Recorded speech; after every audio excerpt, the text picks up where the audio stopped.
Welcome everyone to the part 2 of flying training in India.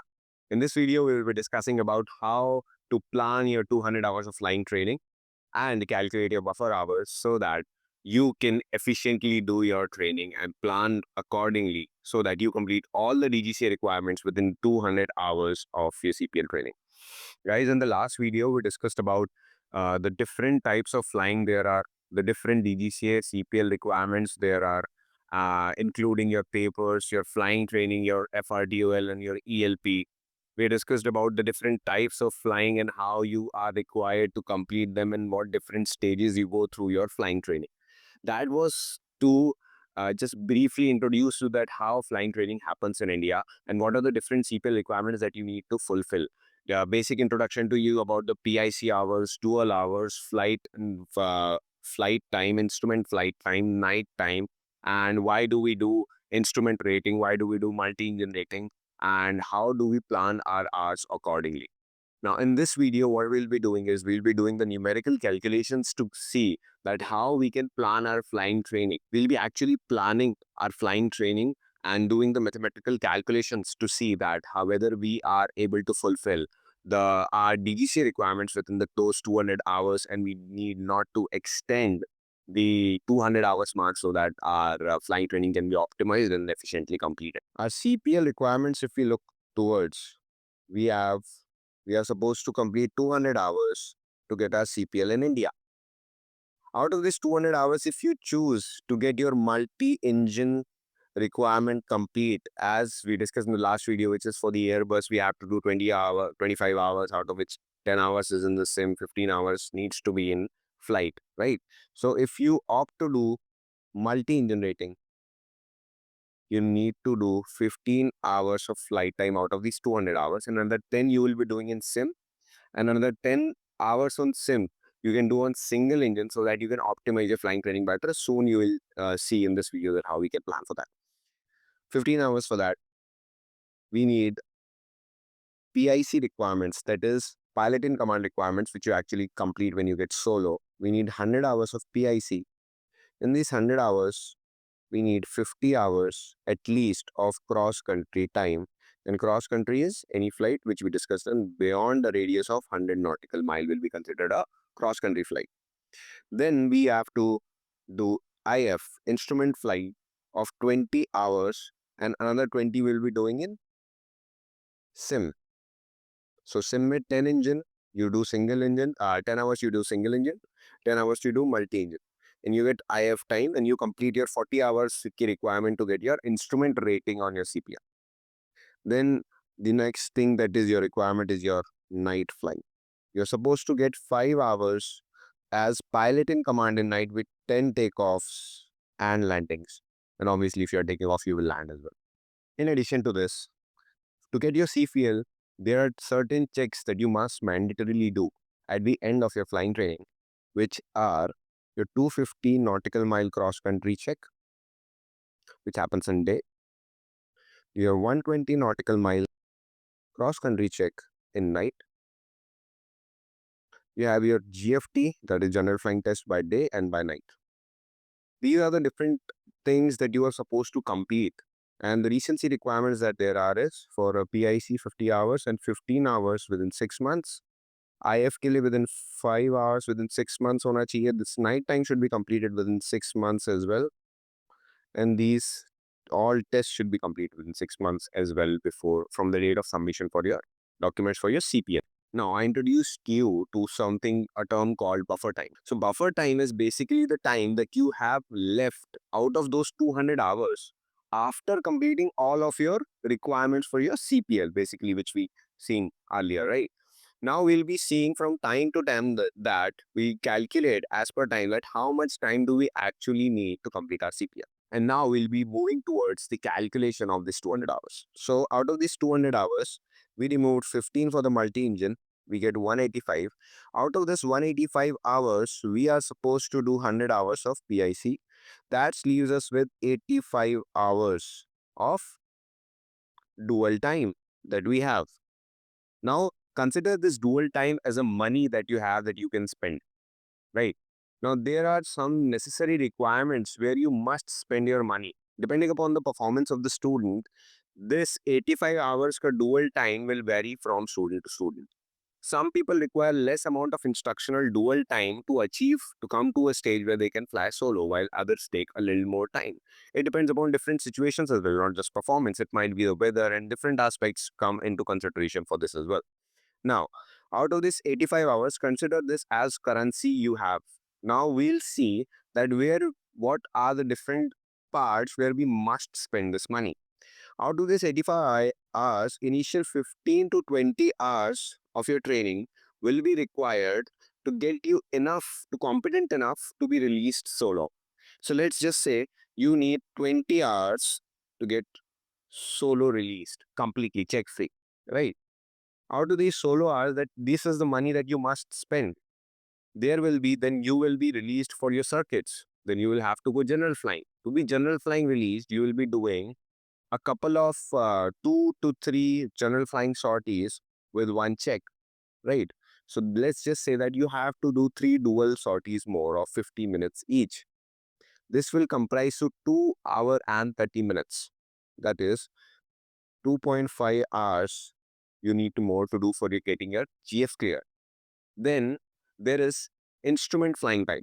Depending upon the academy and academy to academy, it varies that how much time will you actually require to get GF released, to get cross country released for the IF time as well. So let's just say whenever we are doing IF, out of that instrument flying time, let's just say if I went for a sortie of 1 hour, but I'll only get 50 hours of instrument time, right? Because as the time that you are utilizing to start up, to taxi, back and forth to the runway, this and the time to actually start your instrument flying time, the 10 minutes ka buffer is generally taken. It varies from academy to academy, procedure to procedure. So now you have to do 20 hours of instrument time, right? IF, you have to 20 hours of IF. Now, let's just say that you complete these 20 hours, let's just say in 15 sorties. In 15 sorties, each sortie made 10 minutes you add for your dual time, right? Because that won't be counted in your instrument flight time.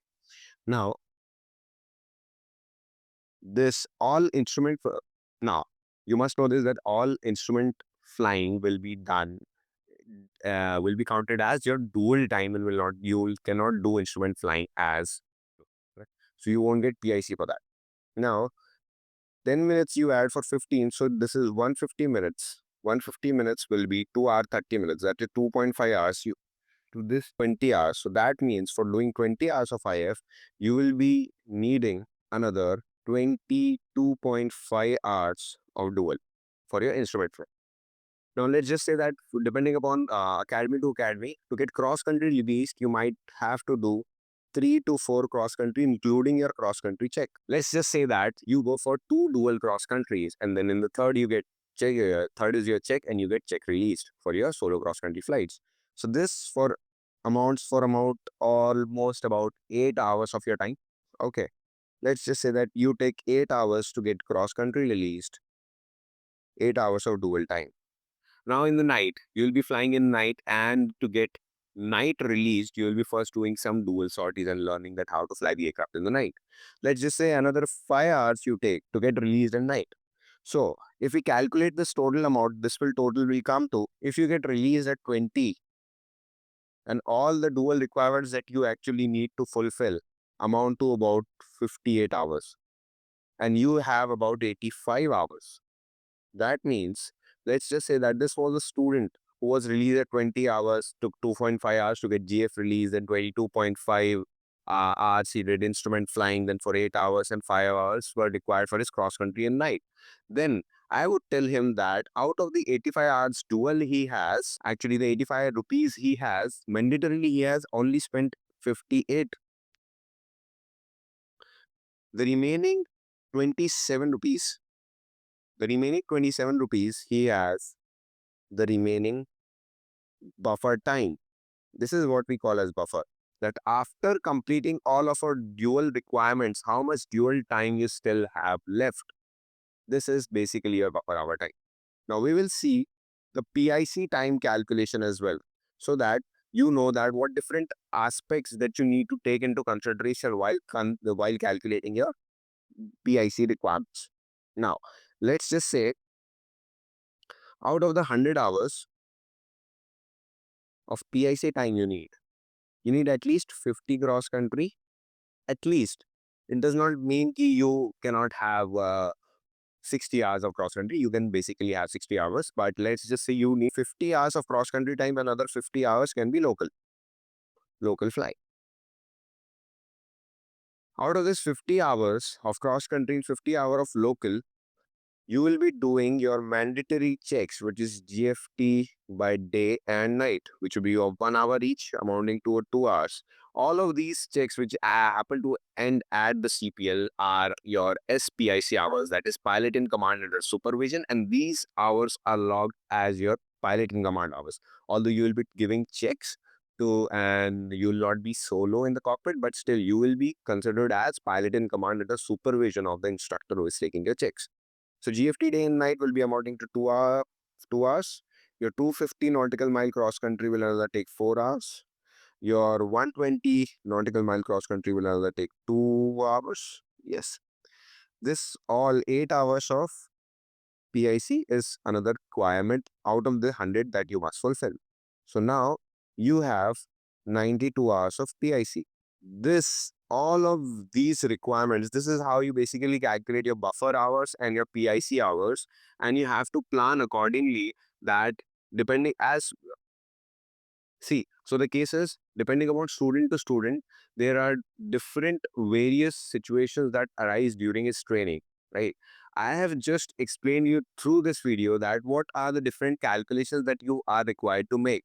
You are required to calculate your instrument flying time, you are required to calculate your pilot in command solo hours, and you are required to calculate that your night time. So these all these requirements you are supposed to fulfill, and this is how you actually calculate. And all these calculations, with the help of all these calculations, you can efficiently plan your training, right? How many hours you have, and you can plan accordingly. That, let's just say, sometimes what happens is some people actually spend this money, the 85 rupees that you have. Some people just do that, they just spend this money.